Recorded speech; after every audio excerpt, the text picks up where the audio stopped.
So ayun mga kalab, gumawa na lang kami ng bangguran para doon sa gagamitin namin sa kamuting kahoy. So magagawa tayo ng photo mamaya. Ito po yung naggawa kami para may pangbanggod kami.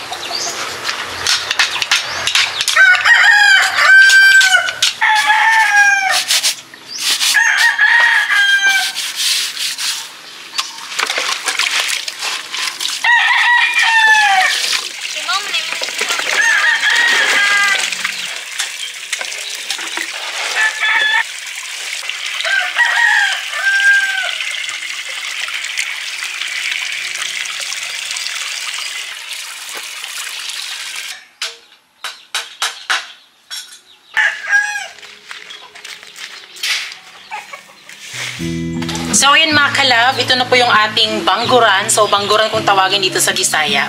Pero di ko alam kung anong pangalan sa Tagalog, kaya comment dyan. At ito na po yung ating kamuting kahoy, kung sa Bisaya pa ay balanghoy. Ito na. Nahugasan na po ito lahat mga kalab. So sobrang dali lang po gawin ito. Kahit bata pwedeng gawin, pero hindi siya advisable na bata ang gagawa kasi medyo may matulis-tulis dito. Kasi kapag ginaganon, maaaring masugatan ang kamay mo. Kaya dapat kung merong mga ganon, dapat sa kagaya na lang natin. Diba? Malinis na yan. So madali lang siya mga kalab. I'm sure alam na alam niyo yan. So gaganon na siya mga kalab. Ikukuskus mo lang siyang ganon. Tapos mahuhulog na yun yung ano dito. Ayan. Ganon lang kadali. So yun, gagawa kami ng puto. Grabe, sobrang ano namin ito. Sobrang sa wakas nagkaroon din kami ng ganito. Balanghoy. Nagkaroon kami ng balanghoy doon lang pala sa Surigao. So galing ito ila Kuya Melvin doon sa Surigao City. So dito naghanap kami, wala talagang balanghoy, wala ang kamuting kahoy. Kaya medyo nahirapan kami. Kaya nung pagpunta namin doon, sinigurado talaga namin na magkaroon kami ng kamuting kahoy para makapagputo kami.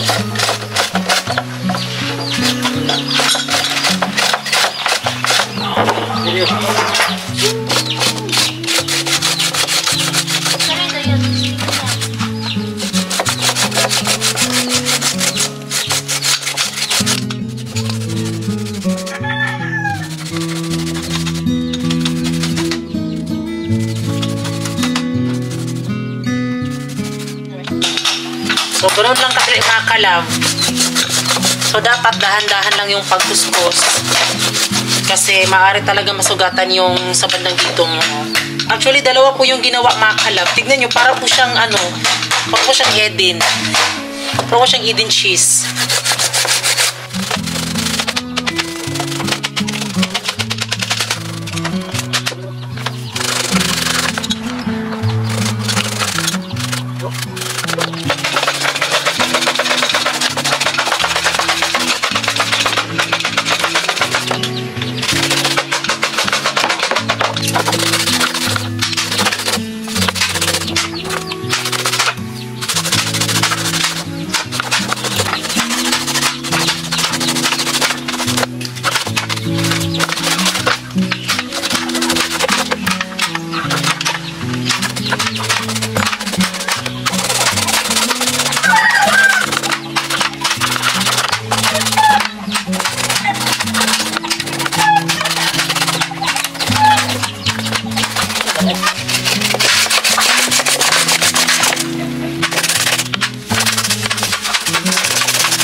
Kurang kondogas no. Oh.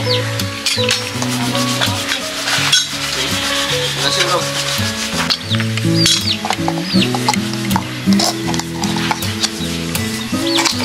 Selamat ka na.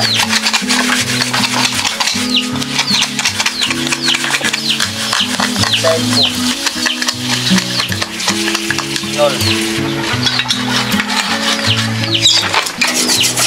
So, nasabad na ta diring dapita, no? So, mayroon na po tayong sugat. Ayan, hindi talaga maiwasan yan.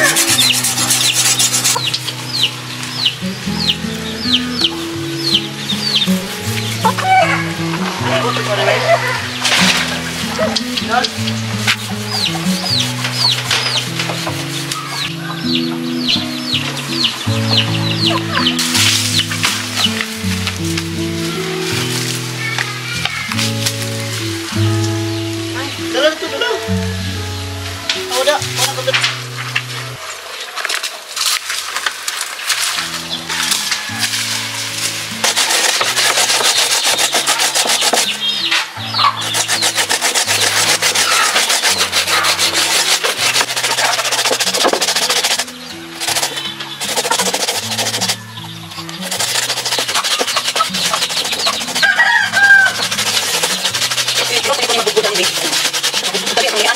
So ngayon mga kalabay, nagkukuha ko ako ng buko tapos ilalagay natin doon sa gagawin natin ng puto. Ihalo para mas may palaman.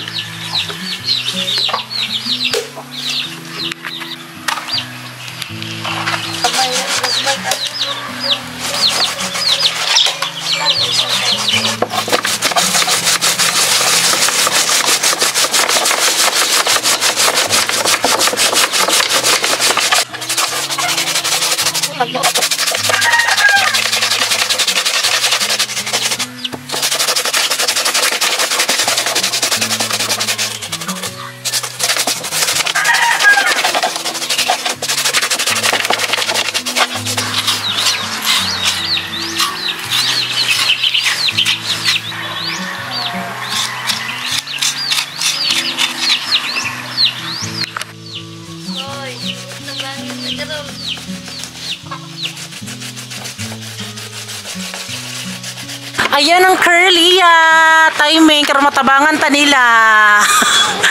Ayan ang curly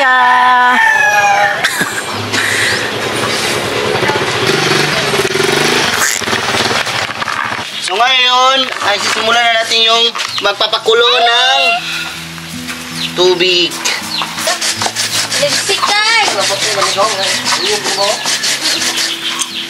Bot mga buyog ba ka na? Bilusin! Bilis! Gamay ra na!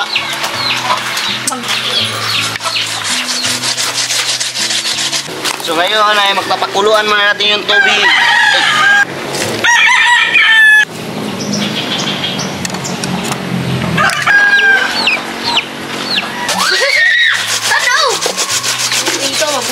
Pino po din yung maayo eh. Pino-pino. Ginaanin mo na yung kadagdag ko. Ano mo dapat eh. Lahat yan, dahil mo. Ngayon mga kalabay, magsisimula na tayo yung kukumutan natin yung balanghoy. Mayra.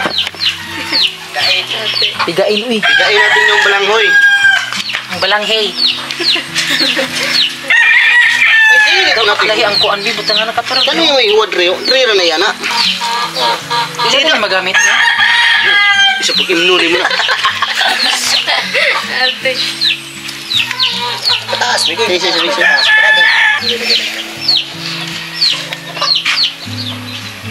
Ito na. Ingon, nagkalit. Bukal na kayo. Dahil ako kayo. Butangan mo Japan. Price gas sa restaurant. Mo.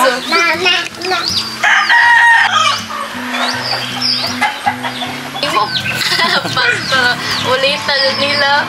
Nakapagyan sa mga.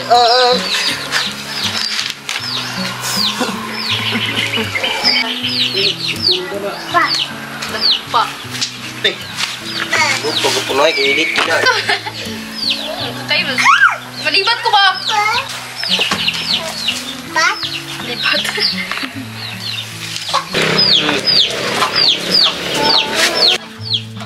Labayan naman tayo, makuha na.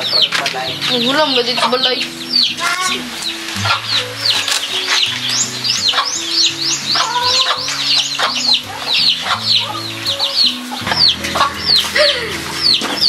Uy, sige, gara-gara. Sayaw, bitin. Patong ang sukar ko. Singwitan niyo ba? Naglago na ito. Slowly. Yan na. Yan na. Hey, wow.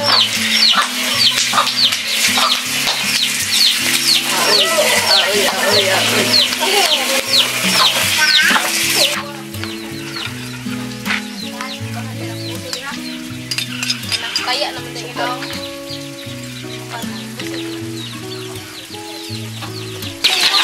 Comment lang mo kung order mo.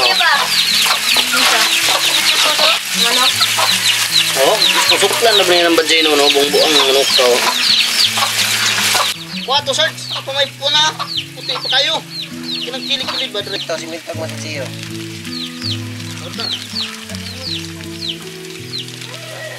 Wala sa ato ba? So ngayon mga kalab, dahil natapos na natin nalagyan ng asukal tsaka yung buko. Inalo namin dito, nilagyan ng asukal tapos ilalagyan natin doon sa mismong takuri para magsimula tayo. Kaya lalay rata para magamit ko ba? Abaas ka to. So ngayon ay lalagay natin to yung dahon ng... Ay, gabi, narinig ka. Eh sa mga hindi nakakaalam po, nilalagyan po yan ng dahon ng niyog para syempre kapag nilagay po yung medyo, yung may kamuting kahoy, tapos pagkukunin na po, iaangat lang po yung sa bandang dito po. Ayun na. Ay no. Makikita niyo po yan mamaya. Ganyan.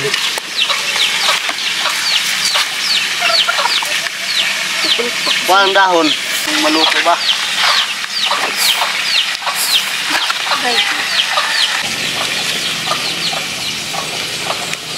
Rasa. Ulan na nito.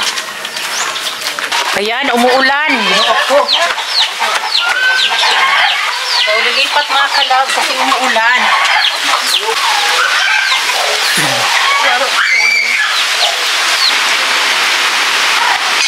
Ayan, luto na naman. Wow, bongga! Ay, dali ra siya maluto basta walay kuan. Ayan.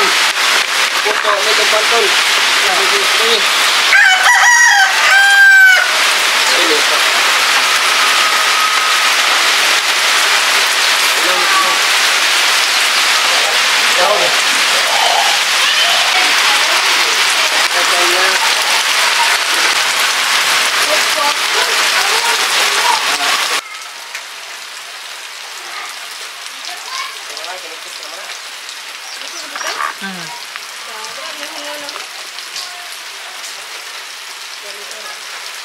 Pero man naman sundari may nagbawas man. Kuminda ko? Kamu ka nagpahin ron?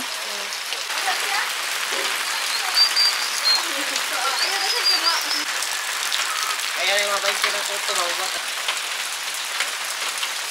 Doon.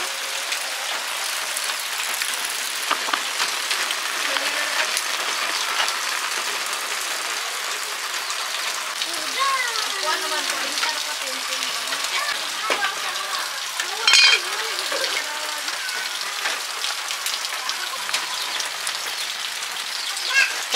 Hey. No, matarong kargada. Charan!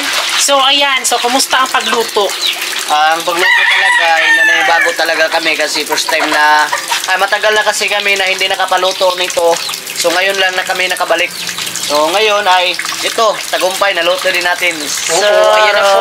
Ang tawag po dito sa amin ay puto bumbong. Ha? Puto. Hindi puto na no? Puto bumbong. Puto ng kamuting kahoy. Puto. Kamuting kahoy. O, ito po ay puto Gini, puto Maya, puto Pampers. At ito na po yung ating puto. Ayan, so hindi siya madali talaga paggawa mga kalab. Yes. Siguro ito na yung first na pagluto at last. Last na din po ito kasi mahirap talaga siya. Pero yun, kailangan natin effort para makatikim tayo ng masarap. Ayan, so ganito lang po siya kadami mga kalab. Kaya maraming salamat po kay nanay po ni Kuya Melvin doon sa Surigao City. Dahil, ayan, binigyan tayo ng anong mga kalab. Balanghoy. Yes.